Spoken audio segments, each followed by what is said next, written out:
নমস্কার বন্ধুরা, আমি সৌজিত। আজকে আপনাদের সামনে নিয়ে এসেছি খুব সহজে ক্যাকটাস গ্রাফটিং এর পদ্ধতি।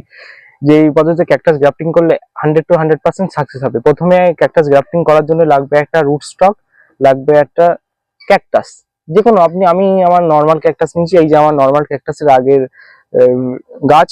আর সাথে লাগবে আপনার ব্লেড, রাবার, আর একটা যে কোনো গাছের গ্রাফটিং টেপ হোক, পেপার হোক, হলে হবে। প্রথমে ক্যাকটাসটাকে স্ট্রেট ভাবে কেটে নিতে হবে। কেটে নিয়েছি, তারপর রুট স্টকটাকে এরকম ভাবে কেটে নিতে হবে। কাটা হয়ে গেলে